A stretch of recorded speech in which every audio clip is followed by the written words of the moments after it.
Hello বন্ধুরা, কেমন আছো সবাই? আশা করছি সকলে ভালো আছো।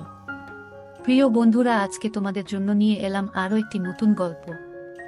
আশা করছি তোমাদের দাঁড়িয়ে যাবে, তাই ভিডিওটা শুরু থেকে শেষ পর্যন্ত দেখো। আমার নাম আদনান, আমার বয়স 21 বছর। কিছুদিন আগে আমি আমার অনার্স শেষ করি। আমার পরিবারে আমার মা ওড়িশা খান, আমার বাবা আফজাল খান, বাবার মা এবং মায়ের মা আমাদের সাথেই থাকতেন। আমার বাবা মায়ের বয়সের মধ্যে অনেক ব্যবধান। আমার বাবার বয়স 63 বছর, আমার মায়ের বয়স মাত্র 39 বছর। কিন্তু আমার মাকে দেখলে বলা যাবে না যে আমার মায়ের 21 বছর এর একটা ছেলে আছে আর 3 বছরের একটা মেয়ে আছে, যার নাম রিনা। আমার মা দেখতে অনেক সুন্দর, গায়ের রং শ্যামলা, মায়ের মুখটা অনেক বেশি মায়াবী, পালতোলা নৌকার মতো মায়ের চোখ। মায়ের চেহারা যে কোনো পুরুষের মাথা খারাপ করে দিতে পারবে। আমার মা অনেক বেশি শিক্ষিত আর মডার্ন। আমার মা এখনো ওয়েস্টার্ন পরে, যাতে করে মাকে অনেক বেশি ইয়াং লাগে। আমি কোনোদিন আমার মাকে নিয়ে খারাপ চিন্তা করিনি, বরং আমি আমার মাকে অনেক বেশি ভয় পাইতাম। একদিন রবিবার আমরা সবাই বাসায় যার যার মতো। হঠাৎ করে মায়ের কাছে একটা ফোন আসলো আর মা হাও মাও করে কাঁদতে লাগলো। পরে জানতে পারলাম যে আমার বাবা একটা রোড দুর্ঘটনায় মারা গেছে। বাবার মৃত্যুতে আমরা সবাই ভেঙে পড়লাম। বাবা মারা যাওয়ার 6 মাস পরে আমরা সবাই স্বাভাবিক হতে শুরু করলাম। কিন্তু সমস্যাটা হলো যে আমার বাবা মরার আগে সব সম্পত্তি আমার নামে করে দিয়ে গেছে। এরপর থেকেই নানির সমস্যা যে আমি যদি অন্য কেউরে বিয়ে করি তাহলে আমার মা ও আমার বোনের অনেক খারাপ হয়ে যাবে। তাই নানি দাদির সাথে মিলে একটা বুদ্ধি করলো। তারা একদিন আমাকে আর আম্মুকে ডেকে বলল, দেখো, আমরা একদতা সিদ্ধান্ত নিয়েছি, যা তোমাদের মেনে নিতে হবে। আমি আর আম্মু চুপচাপ শুনতেছি। হঠাৎ করে নানি বলে উঠল যে আমরা চাই ওড়িশা তুই আবার বিয়ে কর, কারণ তুই অনেক বেশি ইয়াং, তোর জীবন পড়ে আছে, তোর মেয়ে এখনো অনেক ছোট, ওর বাবার দরকার আছে। মা চুপচাপ শুনছে। তারপর আবারও নানি বলে উঠল যে দেখ ওড়িশা, আমরা অনেক ভেবে এই সিদ্ধান্ত নিয়েছি যে আদনানও এখন বড় হয়েছে, কিছুদিন পর ওকেও বিয়ে দিতে হবে, তাই আমরা চাই তুই আর অন্য কাউকে বিয়ে না করে আদনানকে করো। মা, কি তোমাদের মাথা ঠিক আছে? আদনান আমার ছেলে, ওকে আমি জন্ম দিয়েছি, ওর সাথে আমার বিয়ে কিভাবে হওয়া পসিবল? এইটা অনৈতিক আর পাপ। নানি, আমরা জানি যে এখানে কিছু সমাজের নিয়ম আছে, কিন্তু নিয়ম একটা সময় যে চেঞ্জ করতে হয়। মা, তাই বলে নিজের ছেলেকে বিয়ে? তোমরা এটা ভাবতে পারো কিভাবে? আমি কোনোদিন এই পাপ করব না। তারপর নানি আর দাদিমাকে অনেক জোর করলো আর হুমকি দিল যে আমরা যদি এই সিদ্ধান্ত মেনে না নেই তাহলে তারা এই বাড়ি ছেড়ে চলে যাবে। মা হাও মাও করে কান্না শুরু করলো। আমি চুপচাপ বসে আছি, আমার বলার মতো কোনো ভাষা নাই। তারপর দাদু আর নানু মাকে বুঝানো শুরু করলো যে দেখ, আফজাল মরার আগে সবকিছু আদনান এর নামে করে গেছে। এখন ও যদি অন্য কোনো ভুল মেয়ের পাল্লায় পড়ে তাহলে তোর আর তোর মেয়ের জীবন ধ্বংস হয়ে যাবে। তোর মেয়ের কথা চিন্তা করে রাজি হয়ে যা। মায়ের কান্না থামে না। আমি তো অবাক, কারণ আমি মাকে নিয়ে কোনোদিন ওইভাবে কিছু ভাবিনি। তারপর দাদু আর নানু অনেক বুঝানোর পর মাকে বলল যে দেখ, তুই মেনে নিবি, তা না হলে আমাদের সারা জীবনের জন্য হারাবি। মায়ের কান্না থামে না। তারপর আমাকে দাদু নানু জিজ্ঞেস করল, তোর কোনো আপত্তি আছে? আমি দাদু আর নানুকে অনেক ভয় পাইতাম, তাই তাদের উপরে কোনো কথা না বলে চুপচাপ করে রইলাম। অনেক জড়াজড়ির পর তারা মাকে রাজি করাল। তারপর যে যার রুমে চলে গেল। আমি রুমে যেয়ে ভাবতেছি, এইটা কিভাবে সম্ভব? আমার জন্মদাত্রী মায়ের সাথে আমার বিয়ে? মানুষ কি বলবে? আমি আমার বন্ধুদের মুখ দেখাবো কিভাবে?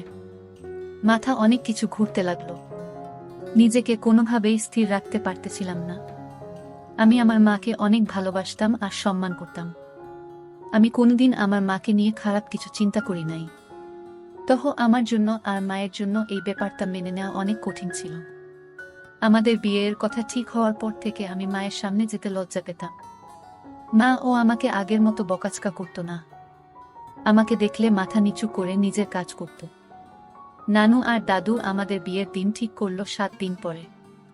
আমি আর মা দুইজন অনেক বেশি মন মরা হয়েছিলাম। তারপর একদিন মা আমার কাছে এসে বলল, আদনান, তুই কি বিয়েতে রাজি? আমি বললাম, আম্মু, আমি আর কোনো রাস্তা না দেখে হা বলেছি। মা, হ্যাঁ রে, আমার জন্য তোর জীবনটা ও নষ্ট করে দিল। কি আর করব আম্মু, আমাদের কাছে আর রাস্তা নাই। তুমি জাস্ট মন মরা হয়ে থেকো না। তুমি মন মরা হয়ে থাকলে আমার ভালো লাগে না। তুই জানোস, স্বামী স্ত্রী এর সম্পর্কের মধ্যে আর মা ছেলের এর সম্পর্কের মধ্যে যে আকাশ পাতাল তফাৎ। একটা মা ছেলে হয়ে আমাদের ওইগুলা করতে হবে যা একটা স্বামী স্ত্রী। আমি তোকে আর আগের মতো শাসন করতে পারবো না, কারণ তুই হয়ে যাবি আমার স্বামী। তখন আমার ছেলে থাকবি না। আম্মু, আমি সারা জীবন তোমার ছেলেই থাকব। আর এই বিয়ে হচ্ছে একটা কাগজি বিয়ে মাত্র। আমরা সারা জীবন মা ছেলেই থাকব, আর তুমি আমাকে যখন ইচ্ছা যেভাবে ইচ্ছা শাসন কইরো। আমাদের মধ্যে কোনো চেঞ্জ আসবে না। আমি তোমাকে সব সময় সম্মান করতাম আর সারা জীবন করব। মা একটু আশ্বাস পেয়ে আমার কাছে অনেক খুশি হয়ে গেল। তারপর আমাকে বলল, আচ্ছা আমি না হয় আমার জীবনের অর্ধেক পার করে ফেলেছি, কিন্তু তুই তো এখনো অনেক বেশি ইয়াং। তোর কত এক্সপেকটেশন ছিল তোর বিয়ে নিয়ে, তাই না? কত কিছু না ভেবে রেখেছিলি যে এমন মেয়ে বিয়ে করবি, এমন জায়গায় ঘুরতে যাবি, দুষ্টামি করবি, ঘোরাফেরা করবি, সব পানিতে গেল। এই বুড়ির সাথে কিছুই হবে না। আরে আম্মু, এক তো তুমি বুড়ি না, তুমি অনেক বেশি ইয়াং আর এখনো অনেক বেশি সুন্দর। আর হ্যাঁ, অনেক আশা ছিল, কিন্তু সমস্যা নাই, তুমি তো হো আমার মা, পর তো কেউ না। আমরা অনেক ভালো বন্ধুর মতো হয়ে সব আশা পূরণ করব। মা আমার কথা শুনে একটু খুশি হয়ে গেল। তারপর বলল, আচ্ছা ঠিক আছে, আমরা আজকে থেকে অনেক ভালো বন্ধু। আমরা একে অপরের সাথে সব শেয়ার করব। আচ্ছা আম্মু। মা আমার মাথায় একটু হাত বুলিয়ে নিজের রুমে চলে গেল। পরের দিন থেকে মাকে আর মন খারাপ মনে হলো না। আমি আর মা সেই দিন অনেক বিষয় নিয়ে কথা বললাম। আমি মাকে এইটাও বললাম আমার জীবনেও কোনো গার্লফ্রেন্ড ছিল না। মা তো শুনে অবাক হয়ে গেল। তারপর আমাকে তার জীবনেও অনেক গল্প আমাকে বলল। আমি আর মা অনেক ফ্রি হয়ে গেলাম। আমি আর আম্মু বিয়ে হওয়ার যে দিনগুলা বাকি ছিল, আমরা আমাদের জীবনের এর সবচেয়ে ভালো সময় কাটিয়েছি একসাথে। কারণ আমরা একসাথে হাসাহাসি করতাম, মুভি দেখতাম, রাত ভরে আড্ডা দিতাম, একসাথে গেম খেলতাম, আবার ঘুরতে যেতাম। আমি ওই কয়েকদিন আসলেই ভালো বন্ধু হয়ে গেলাম। যাই হোক, আমাদের বিয়ের একদিন আগে দাদু আর নানু আমাকে আর মাকে নিয়ে গেল শপিং এর জন্য। আমরা গেলাম। আমরা খুব হাসি হাসি করছিলাম। তা দেখে নানু আর দাদু অনেক খুশি হলো। যাই হোক, আমি আর মা পছন্দ করে অনেক কিছু কেনাকাটা করলাম। মাকে আমি পছন্দ করে প্রথম বেনারসি শাড়ি কিনে দিলাম। মা একটু লজ্জা পেয়ে গেল। পরের দিন আমাদের বিয়ের আয়োজন করা হলো। কিছু মানুষকে ডাকা হলো। যাই হোক, মাকে কে দাদু আর নানু মিলে রেডি করে দিচ্ছে। আমি গোসল করে শেরওয়ানি পরে নিলাম। তারপর নিজের রুমে অপেক্ষা করতে লাগলাম। একটু পরে দাদু আসলো, বলল কাজী সাহেব চলে এসেছে। এই কথা শোনার পর থেকেই আমার বুক কেমন যেন থরথর করে কাঁপা শুরু করে দিল। কারণ আজকে আমার বিয়ে হতে যাচ্ছে, তাও আবার আমার নিজের মায়ের সাথে। আমি খুব বেশি ভয়ে ছিলাম। রুম থেকে বের হয়ে দেখলাম মা আগে থেকে টেবিলের মধ্যে বসে আছে। মা বেনারসি শাড়ি পরেছে, মাথায় কাপড় দিয়ে রাখছে, হাতে হালকা গয়না পরছে, আর হালকা মেকআপ করছে। মাকে আসলেই সুন্দর লাগতেছে, একদম ঠিক যেন নতুন বউয়ের মতো। আমি যে মায়ের পাশে বসলাম আর কানে কানে ফিস ফিস করে বললাম, আম্মু তোমাকে অনেক সুন্দর লাগতেছে। মা একটা হাসি দিল। তারপর কাজী সাহেব আমাদের বিয়ে পড়ানো শুরু করলো। কাজী জানতো যে আমরা মা ছেলে। তারপর ও অনেক টাকার বিনিময়ে বিয়ে পড়াচ্ছে। যাই হোক, আমরা দুইজন কবুল বলে ফেললাম। আমাদের বিয়ে হয়ে গেল। আমরা মা ছেলে থেকে হয়ে গেলাম স্বামী স্ত্রী।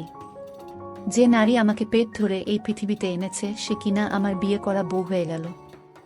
দাদু আর নানু তো অনেক খুশি, আমাদের আশীর্বাদ দিলেন।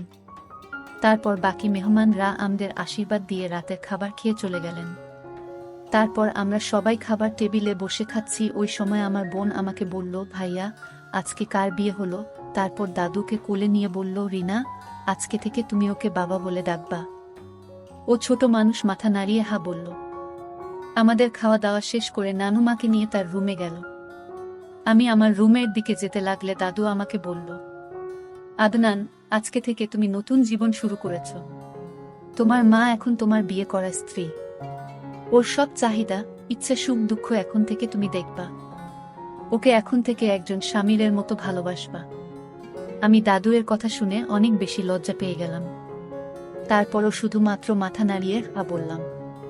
তারপর আমার রুমের দিকে যাইতে লাগলাম। দাদু থামিয়ে বলল, আজকে থেকে তোমরা একসাথে ঘুমাবা। আমি তখন আরো চমকে গেলাম। তারপর দাদু আমাকে নিয়ে মায়ের রুম ঠেলে দিল।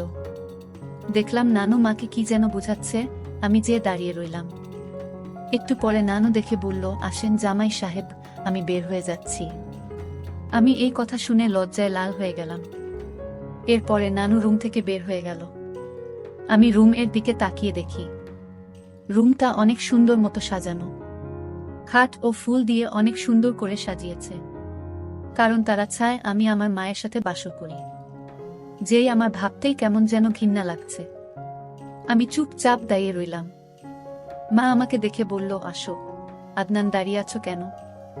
আমি মায়ের কথা শুনে যে খাটের মধ্যে বসলাম। তারপর মাকে বললাম, দেখছো মাম্মি তারা কি করেছে? রুমের অবস্থা। তাদের মাথায় আসলেই ঝামেলা আছে।